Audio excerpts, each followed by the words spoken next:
What is up, and welcome to this live edition of Kuz's Corner. Thank you for joining the show, whether you're watching on Hoops from the Heels or whether you're watching on the Kuz's Corner channel. I appreciate it.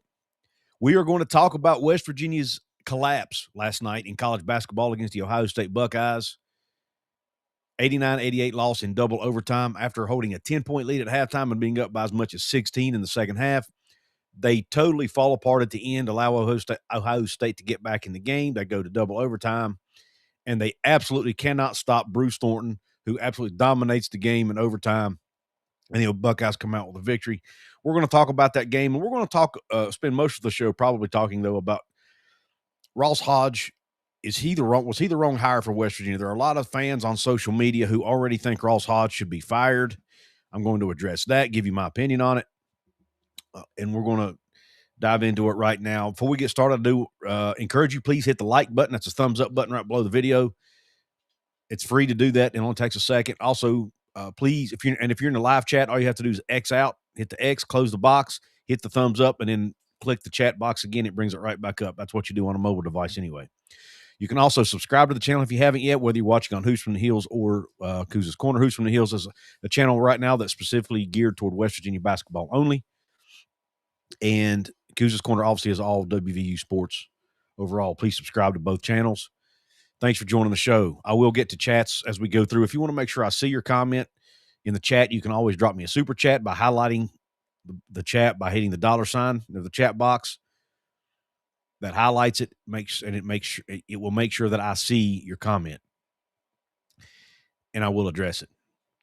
Now, let's go ahead and talk about the stats. I'm not going to go over all the stats. We're a day into this thing already. You guys have probably seen the stats by now.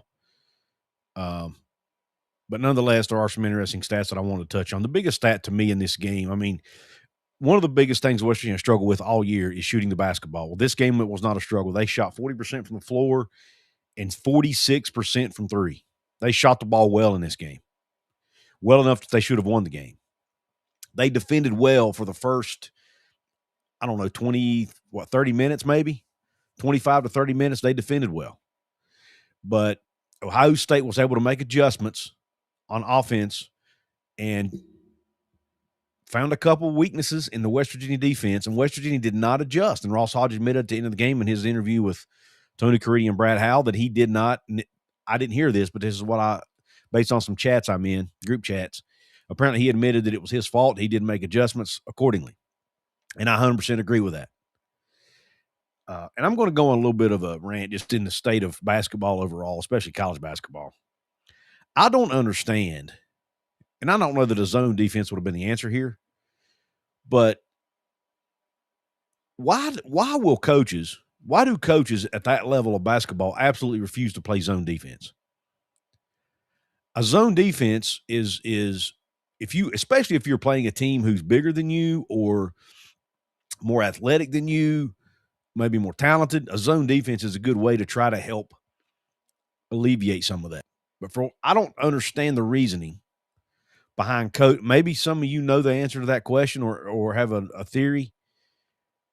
Switch it, and I'm not saying you have to play zone the whole game for crying out loud, but go to a 2-3 zone or of course, I'm a huge advocate of the 1-3-1 zone, which hardly nobody plays anymore. I think it's the hardest defense to go against in basketball if you do it right and if you have the right athletes. But my point is, change it up, man.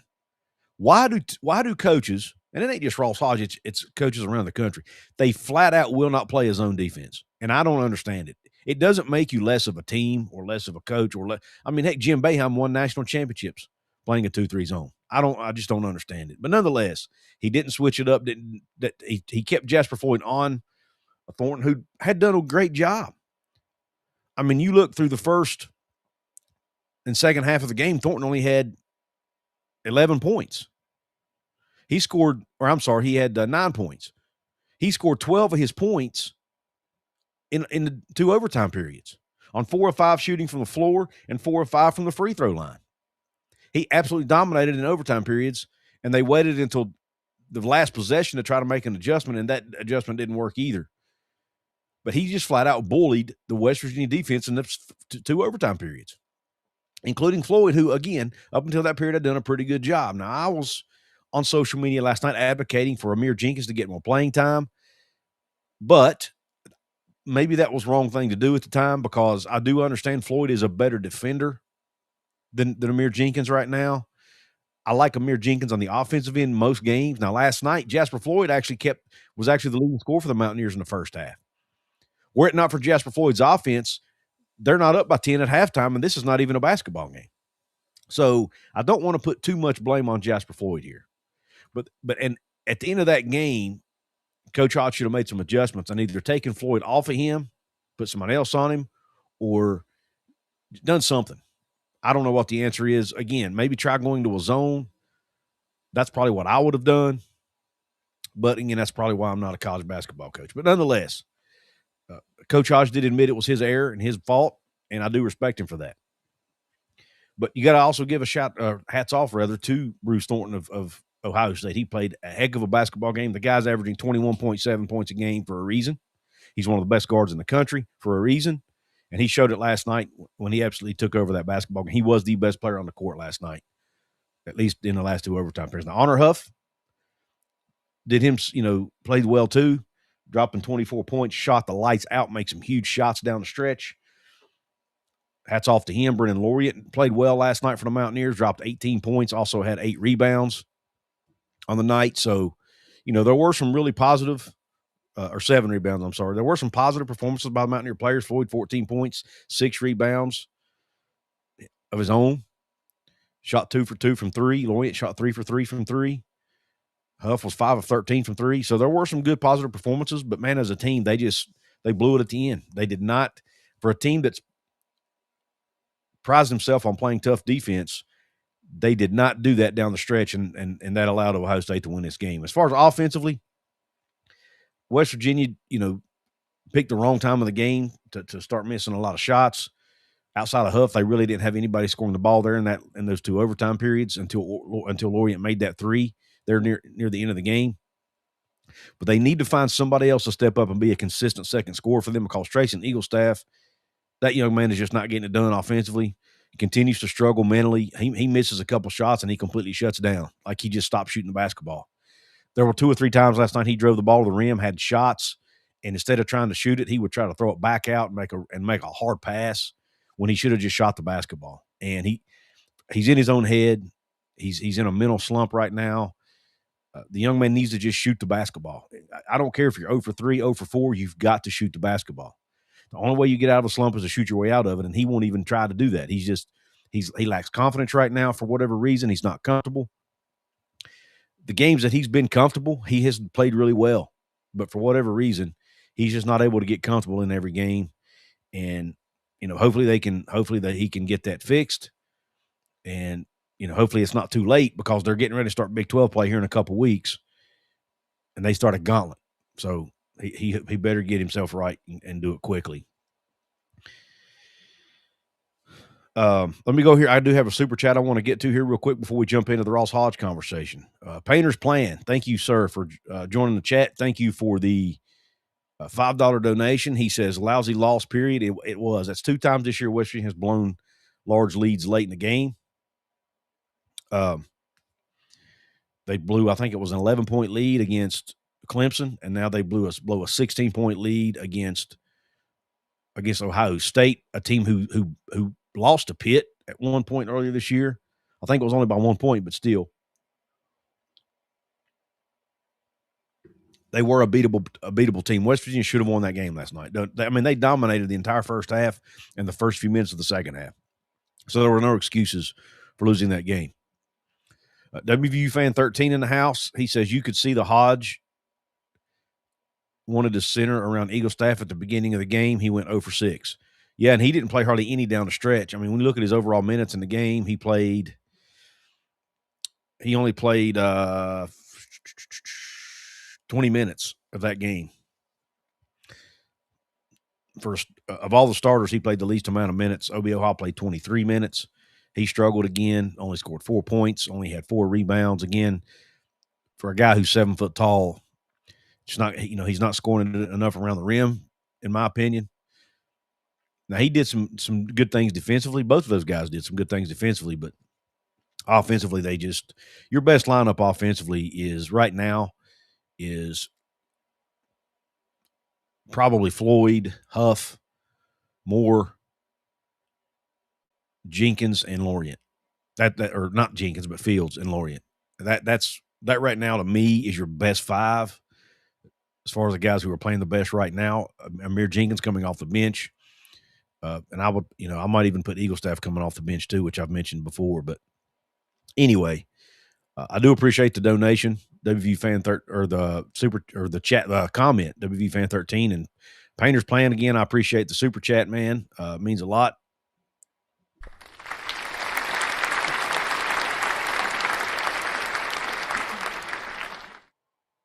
I just hit the applause button. I don't know if you guys heard it, but I sure didn't. Not sure why I didn't.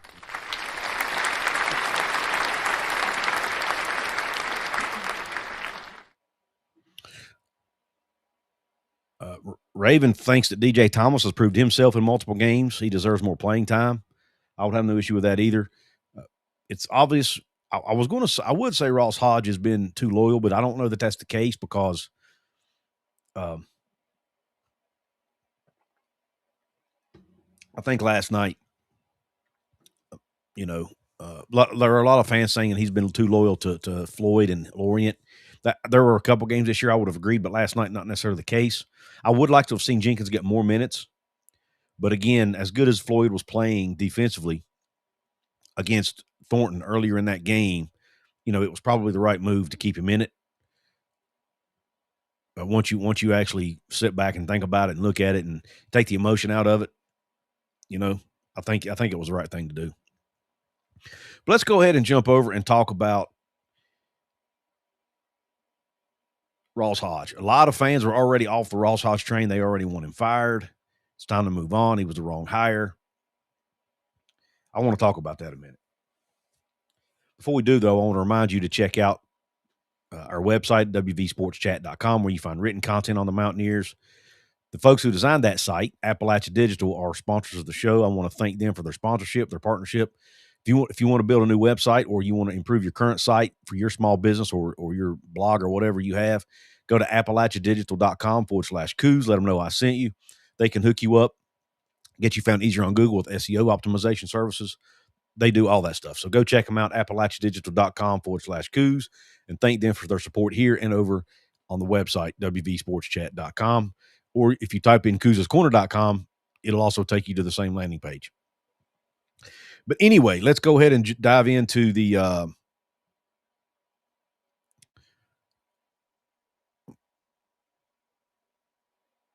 WV Fan 13, great comment. He says it's not fair to be Huff in the post to be Steph Curry every possession. Yeah, he has a lot of pressure to be the guy. I mean, he's really the only consistent scorer they have. And, I even thought last night on that last possession of the game when they had 3.4 seconds, the play they ran, I didn't think was a great idea.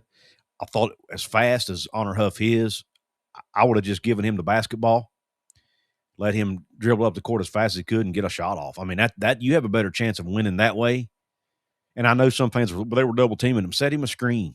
Do something. They were trying to throw that long lob pass. It just, again, your chances of winning that game at that point are very slim anyway.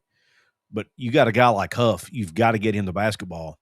And we've seen him make really tough shots over guys before. Give him the ball, man. Just put the ball in his hands and let him go to work. 3.4 seconds is plenty of time. If you pass him the ball and he's standing somewhere around the the elbow or even the 3-point circle, the wing, give him the ball, let him dribble up the court. 3.4 seconds was plenty of time to do that. Somebody come up and set him a quick screen. It'll be a tough shot. It'll probably be a contested shot and probably be a long shot, probably just over half court, but he's made those before. I think that's a better play than trying to throw that half court pass, which, in all fairness to Hodge, Lorient could have caught. If Lorient had caught that ball, it's a different conversation. Had he caught it and he got rid of it, maybe they do. Maybe it would work out. But at the end of the day, it came down to execution. They did not execute the play. Jake Rice agreed with me earlier in the chat about the 1-3-1 defense. I love it. When I was a coach, it's the defense I played. I loved it. It works, especially if you have a team that might be smaller or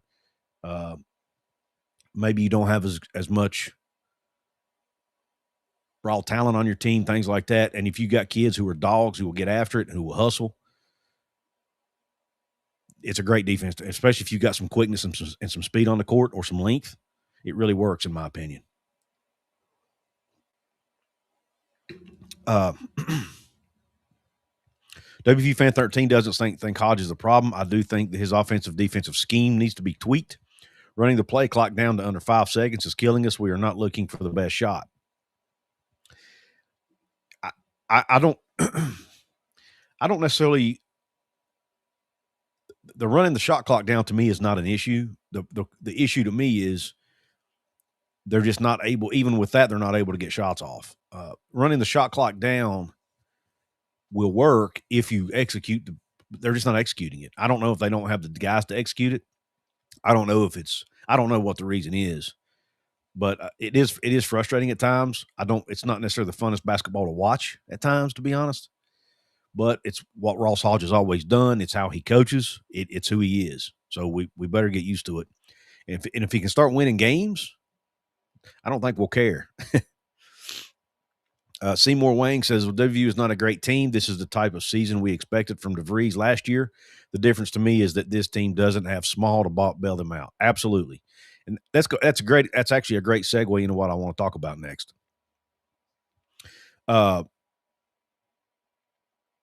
Is it time to fire Ross Hodge? Absolutely not. And I think to even talk about that right now is crazy talk. And I know some of you may disagree with me. Guys, we're what are we? 12 games into the first season. We're not even halfway through the season. His first season with an entirely rebuilt roster. There's one player on this team that was here last year, and he doesn't even play. So to say it's time to fire him to me is absolutely ludicrous. What did you expect? I don't think it's fair to look at what DeVries' team did last year to start the season and this team. It's apples and oranges, man. DeVries, like WVU fan or somebody mentioned earlier in the chat, I think it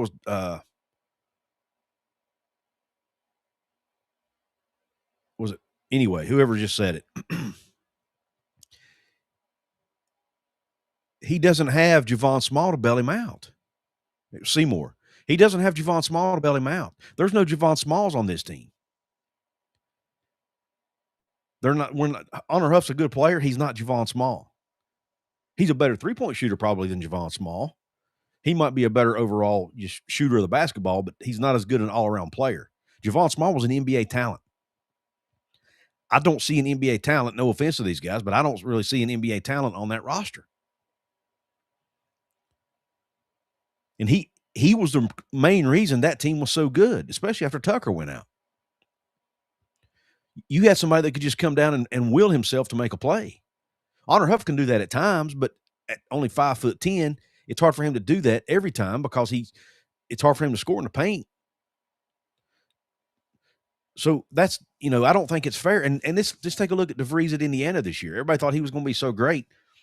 He's 8-3. And I know, okay, he's only half a game better than Ross Hodge is doing with a much more talented roster at Indiana, I would argue. And two of his losses are to Minnesota, who's 5-5 under a first-year coach. And he also lost to I don't remember the other loss, but he's lost to a couple of really bad games. I think he lost to Kentucky as well, who's not playing well right now. Oh, and Louisville, who's a good team. So the Louisville loss is not a bad loss, but the other two, not so good. Kentucky's not playing Kentucky basketball right now. I do think, and yes, Travis, I do think Jenkins can develop into an NBA player, but I don't think he's there yet. So, DeVries is not doing that great in Indiana right now. Speaking of Minnesota, with Nico Medved, they're 5-5 right now. They're not doing very good. They're a 500 basketball team. You have NC State with Will Wade. They're a 7-4 team, about the same as West Virginia. You have Maryland with Buzz Williams in his first year, 6-5. Now, the two exceptions potentially, and I don't even think this first one's an exception. You got Xavier, who beat West Virginia. They're 8-3, half a game better than West Virginia, but they lost their first 3 games and are now on a 5-game, or lost 3 in a row, I think, and are now on like a 5-game winning streak. But nonetheless, they're not that much better than West Virginia record-wise. And now the one exception is Iowa with Ben McCollum, who's 8-2, and both of their losses are the top 10 teams. They lost to Michigan State and to Iowa State. So 2 good losses. Now, a lot of West Virginia fans are going like, yeah, but we could have hired Ben McCollum. He wanted the Iowa job, is my understanding. My understanding is that Ben McCollum was actually, and I don't have confirmation of this, but this is based on what I read on the message boards and what, the rumors that were out there. Ben McCollum wanted to stay home. He's an Iowa guy. He had a chance to coach in his home state. He took it. It was better for him and his family. I'm pretty confident that Rem Baker would have hired him at West Virginia had Ben McCollum wanted to come to West Virginia, but he didn't. So, nonetheless, we got Ross Hodge. Now, so it's not for us to be sitting here talking about how bad of a coach he is. It's fair to criticize him. Absolutely it is. He's not above criticism. And I thought last night, not making those adjustments at the end, he left a timeout on the board, I think, at the end of the first half or second half, whenever it was. I don't even remember now. I was dual watching that along with John Cena's last match last night. By the way, controversy there too, but nonetheless, you're not here to hear about that. But yeah, he left a timeout on the board. There were just a lot of some coaching blunders. But at the end of the day, man, the players didn't execute. They stepped on the 3-point line or on the out-of-bounds line 2 or 3 times last night, not knowing where they were on the court. One time, I think it was Lorient bounced the ball off his leg. I mean, just uncharacteristic mistakes, committed 15 turnovers. You can't do that in these games against Power 4, high major schools. You can't get away with that stuff. But back to talking about Hodge. Let's take another look at something else. His recruiting. He just landed the top recruit in the history of West Virginia basketball, guys, in Miles Sadler for next season. He's got Amir Jenkins here, who's a 4-star player if he stays. He has another 4-star in next year's class, a high 3-star in next year's class that is teammates of Miles Sadler. So they're going to already come in with chemistry. Think about that piece of it. Al Udeum and Miles Sadler are high school teammates. They're going to come in already knowing how to play together, have that chemistry. Amir Jenkins should be back. DJ Thomas should be back. We have Jaden Forsythe, who's very talented, should come back. There's you 7 players right there you can build around. And then you fill gaps in the portal. So it's way too early to already be throwing in the towel on Ross Hodge after 12 daggone games. That is crazy. And let's think about this. This is a West Virginia basketball program that has been through the ringer when it comes to coaches. They've had 4 coaches in 4 years. Bob Huggins, Josh Allert, Darren DeVries, now Ross Hodge. And if you start over again, you just keep that wheel turning, and it never stops. You have another rebuild next year, likely another bad season or mediocre season, and it just keeps happening. At some point, you've got to stop the bleeding, keep some continuity, and try to build a program. This is long-term play here. This is not a, shot in the arm. Got to win. Yes, they're trying to win now, but this is more of a long-term thing. There are going to be growing pains. And we as a fan base, as emotional as we get, rightfully so, and as frustrated as we get, we have to step back, take the emotion out of it for a minute, and let Ross build the program the way he wants it. He brought in a great recruiter in Yusuf Ali. And keep in mind, he's basically this year's version of Chester Frazier, who's going to be able to bring in some high-end talent. But he was the last coach hired. He wasn't hired until late in the process, which may have hurt recruiting a little bit. Chester Frazier was hired much earlier in the cycle. So it was late. Look how late Hodge was hired in the process.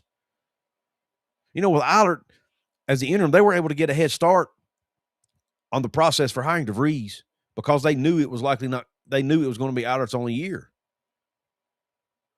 especially the way the season was going. They knew he wasn't going to be coming back as the head coach. So they were able to get a head start on the interview process, the hiring process. They didn't know DeVries was leaving. He just, out of the blue, right? Surprise. So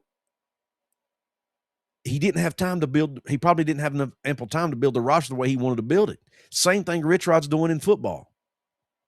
And if we're going to give Rich Rod a pass in year one, why should we treat Ross Hodge any differently? That's a double standard. Just because he's a West Virginia guy, I don't necessarily agree with that. You have to give Ross time. Now, if he comes out next year and doesn't improve, then maybe I'll say be different. But right now,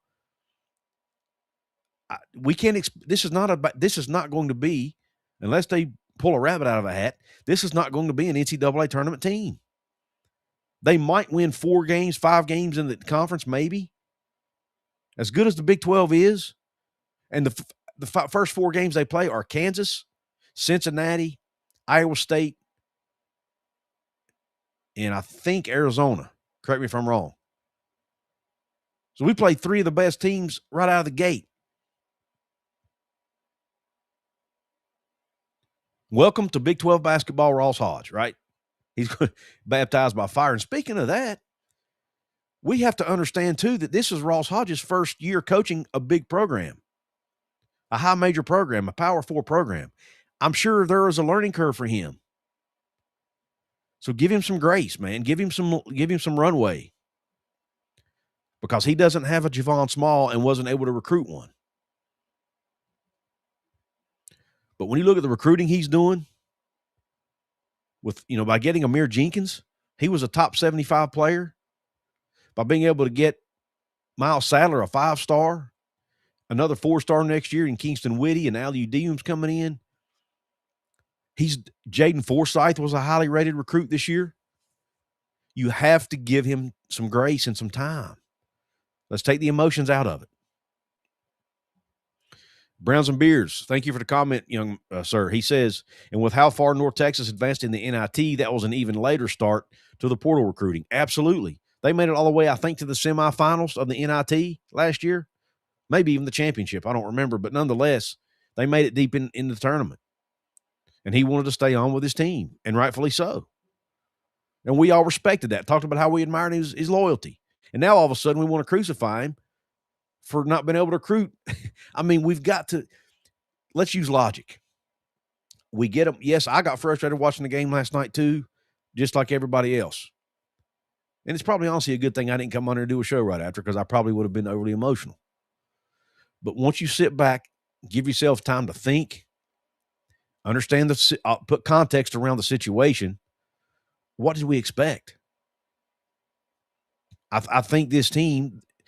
Now, did I expect them to lose all 4 of these games against Xavier, Clemson, Wake Forest, and Ohio State? I didn't.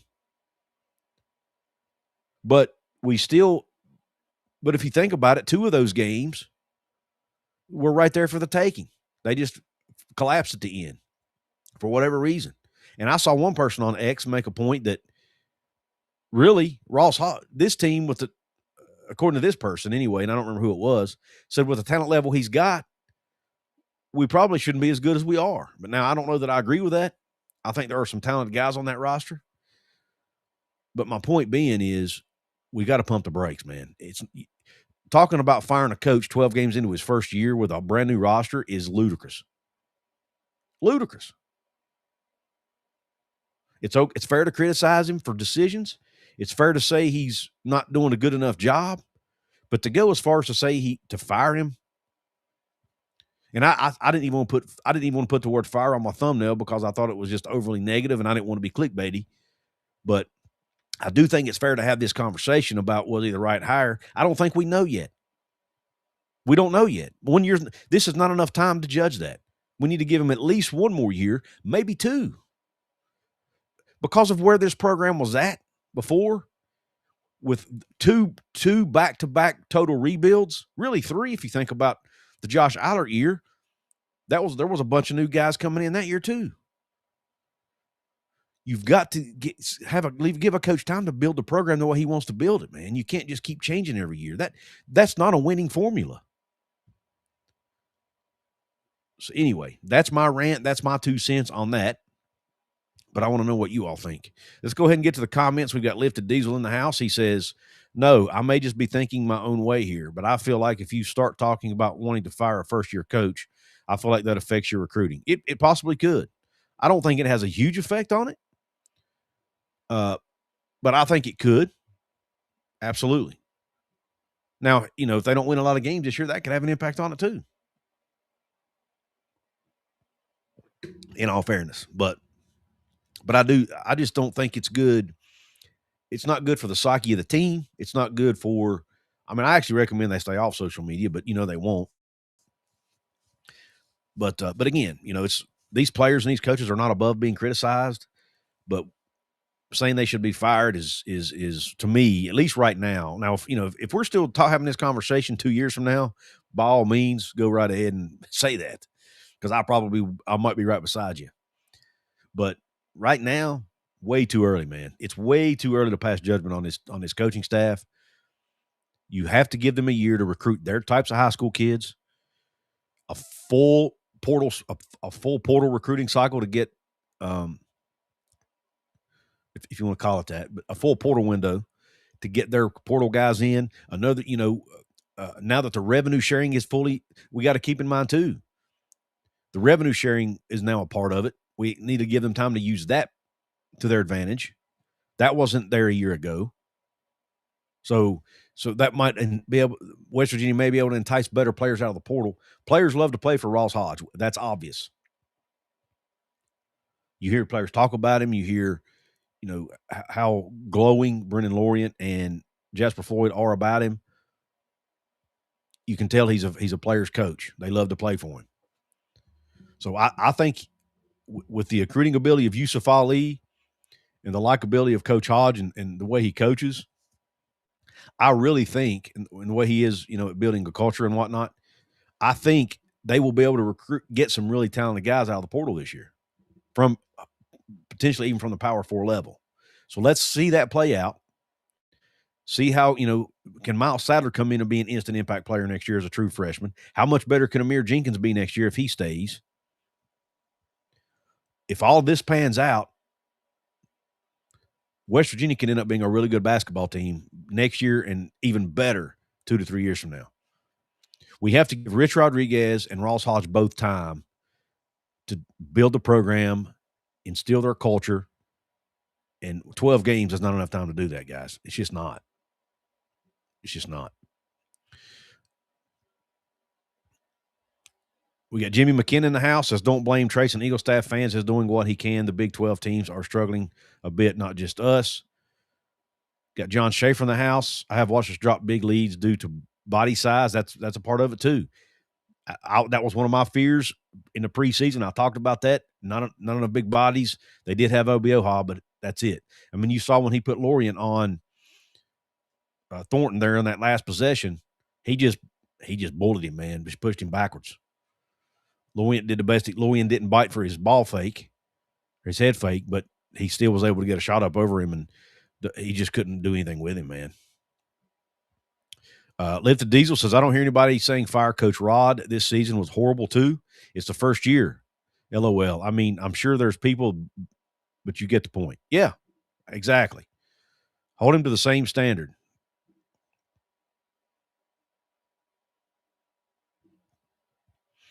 John Kelly in the house says he's going to need some time. They at times looked really good last night. Yeah. Early on, they looked dominant. I love Honor. He was a great pickup. Eagle staff is a disappointment. As far as offensively, yes, he is. If he's not able to get his scoring mentalities, confidence back, he was going to be – those two guys were brought in. Him and Huff were brought in to do what? Score the basketball. Obviously play defense too, but primarily to score the basketball. And if he can't do that, it could be a long season. He is doing good on defense, and he is rebounding the ball fairly well too, and he plays his tail off. So I admire the young man for that. It seems like a great young man and with a great attitude, but for whatever reason, man, his confidence is just wavering right now, and he's got to get that back. Brendan Baker in the house says, I don't want Ross Hodge fired. This is just the first year. WVU fans need to learn to be patient. I didn't see any of you people. Maybe some of y'all don't have X, but man, I wish y'all had been on X last night because it was a firestorm of people wanting him fired. There was about a handful of us that were, saying the opposite, but Lord have mercy. Raven says, our guys didn't give up. They were fighting until the end. That wouldn't have happened last season. That's a great comment, Raven. They definitely fought hard to the end. They don't give up. They play hard. The effort's there. The attitude, I think, is there. It's just, man, they're just not executing. They're making some boneheaded mistakes.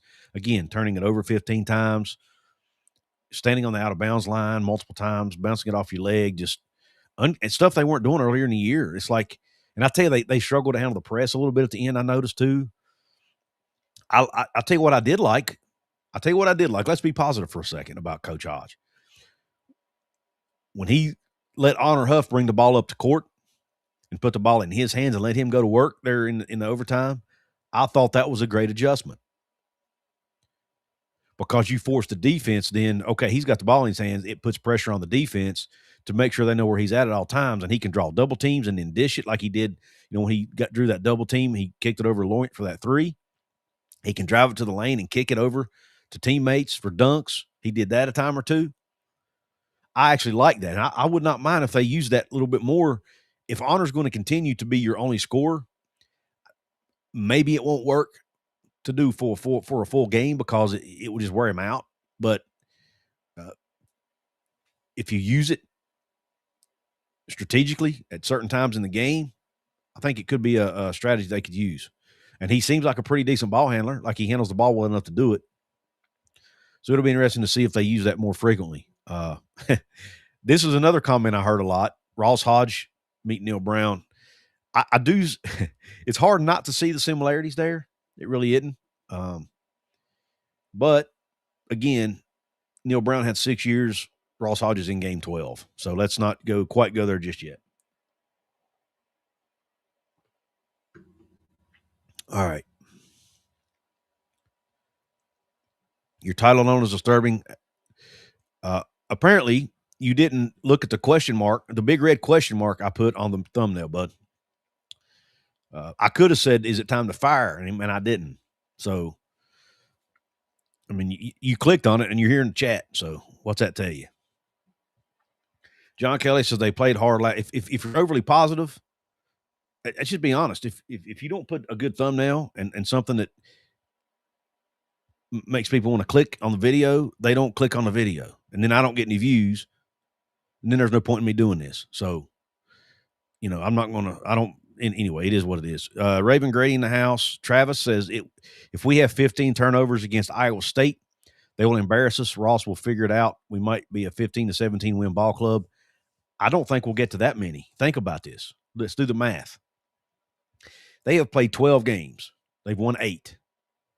They only have they play about 31 games, so they have what? 29 or 19 left. 18 of those are Big 12 games.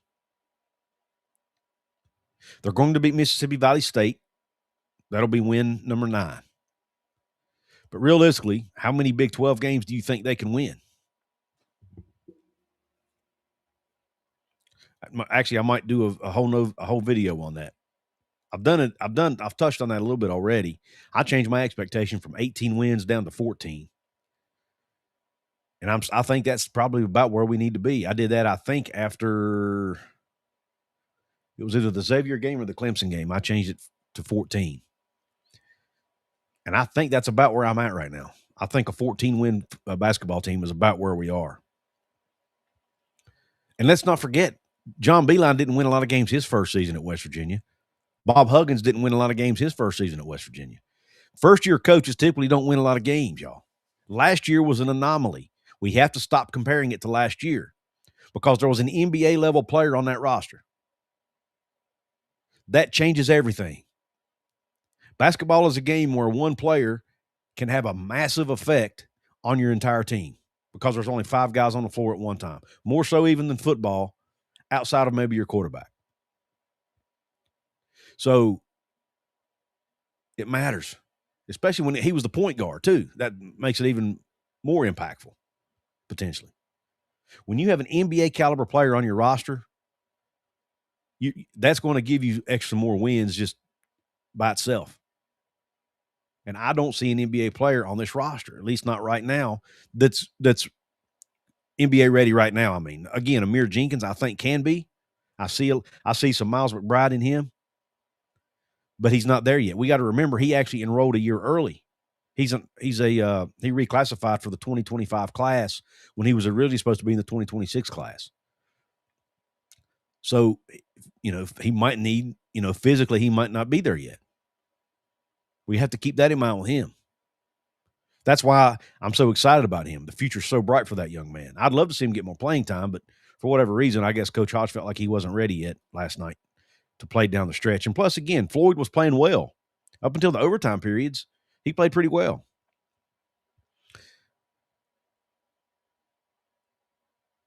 All right. See if there's any comments here.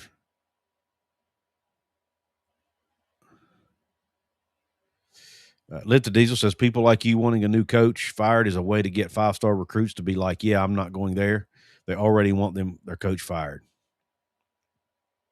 I guess there's some people in the chat that disagree with me, and that's okay. I just think it's way too early to be wanting a coach fired after you got to give the guy time. And 12 games is not enough time to prove anything. It's not. Not when you have a whole new roster. Not when you have, and Tyler, with all due respect, I don't think he's a deer in headlights. Has he made some decisions that's make me scratch my head? Yes, but I don't think he's a deer in headlights. I think he's very confident in what he's doing. I think he's self-aware enough to make tweaks to what he's doing when he sees that he makes mistakes. And again, he's got to learn too. He's never coached. Any coach who says they come into they're going to be confident in their skills, or they wouldn't be where they are. But if I had to guess, until you're in that seat coaching against that level of competition, you probably don't exactly know what it's like. So there's going to be a learning curve for the coaches as well. Sometimes we fail to realize that. They're humans. They got to figure it out. They have to learn. They need to see, okay, how fast are the teams in the Big 12? How fast are the teams in the Power 4? How big are they? How lengthy are they? How big physically, big-bodied are they? All of that stuff. How do these coaches coach at this level? What adjustments will they make? What defenses do they play? All that stuff has to be learned. And you can't learn it fully until you're in the seat. So I think we got to give him a little bit of grace. Again, it's fair to criticize. It's fair to say, hey, I wish he'd have done this different, wish he'd have done that different. But to flat out say he should be fired, I just think's wrong.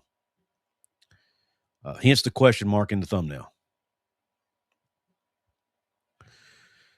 Travis Overdorf says he thinks we might be able to steal a game at home, or Honor Huff goes nuclear. Yeah, that's why I think 4 to 5 wins. There are some teams, fortunately, if you look at the Big 12 schedule, it's somewhat friendly this year as far as what teams West Virginia plays twice versus the ones they only play once. They play, for the most part, they play the better teams in the league only once. And some of the more weaker teams, at least on paper, weaker teams twice. That should help, for sure. Again, I don't have the schedule in front of me at the moment, but I do recall that from doing previous shows. The schedule lays out pretty nice for them. So they will win some games, especially at home. And they may win 1 or 2 games they're not supposed to. But to go through that 18-game gauntlet with half of them being on the road against the likes of Iowa State and Kansas and BYU, who's really good, it's just going to be really, really hard. And Arizona, who's one of the top, some think is the best team in the country right now, Houston. Think about that gauntlet of a schedule. And West Virginia plays 3 of those teams in the first 4. So they're going to be baptized by fire, man, here in the next, I think it all starts around the first of the year, December 31st, January 1, somewhere in there, they play that first Big 12 game. It'll be interesting to see how they handle it. But I do think they'll steal one or two. I definitely do. But I think overall they're going to win probably 4 to 5 Big 12 games, and will be sitting here as a 14, maybe 15 win basketball team at the end of the year. But again, that's even if that happens, it's not time to fire Ross Hodge. You got to give him at least one more year, maybe 2, to let him get his recruits in and see how he recruits the portal as well. Yeah, could possibly steal Kansas at home. John Kelly says, like they say on 3 Guys, you're allowed to improve. Absolutely. But John, one thing's for sure, though. Other teams are going to improve too, man. And that's something sometimes we fail to realize that as fans. The other teams are going to get better too. WVU Fan 13 thinks the losses will be at Iowa State, at Houston, at Arizona State, at Arizona. Wins are Mississippi Valley State, Cincinnati at an even matchup. Colorado could be competitive. Kansas State competitive, Baylor competitive, all home in January. Yeah, again, there will be some wins in there. But when you get leads against teams, you have to put your foot on the throat, right? You can't let up. And they're going to have to steal 1 or 2 that aren't supposed to win, especially on the road. Ken Palm has us at 16 wins. That honestly is an optimistic number for me. And I know some people think I'm too negative. I'm a realist, man. I probably am a little pessimistic by nature, but I think that actually helps me in analyzing and breaking games and stuff down, because I'm not a pump sunshine guy. I'm not going to sit here and pump sunshine when it doesn't deserve it, but I'm also not going to say fire a guy when he's 12 games into his career with a new roster. So I just try to call it like I see it. And right now, what I see is a team who's still trying to figure things out, a coach who's still trying to figure things out. And until they figure it out and everything starts to click mentally and physically with the team, you can't fire him. I mean, did your job not give you a probation period, a 90-day probation period? Well, in a high-level sports, it takes more than 90 days. It's a whole different animal. All right. I'm going to jump off of here. I appreciate everybody hopping in. Again, don't forget to like, share, comment, subscribe. All that's free to do. There's buttons for all of that right underneath the video. Don't forget to let your family and friends know about us. Don't forget, on the Couz's Corner side of things, you might see, if you're watching on the replay on a mobile device, you might see a hype button. It's between the download and the thanks button underneath. Please hit that. That helps me as well.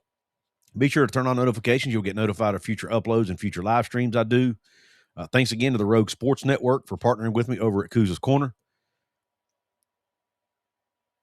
Thanks to Appalachia Digital for sponsoring us and building our website over at wvsportschat.com. Again, please go check the site out. It's written content on the Mountaineers. We've not gotten as much content up the last few days as we'd like to, but we are going to be planning to add more writers probably around the first of the year. So we should start getting more content up here in the next couple of weeks. But you might see a little bit of it's holiday season. Football season's over, so there could be some days where we just don't get as much up. And two, we all do this on the side, so sometimes time is precious. But nonetheless, thanks everybody for hopping in. I appreciate your support. Hope the rest of your day's top shelf, and Q Country Roads.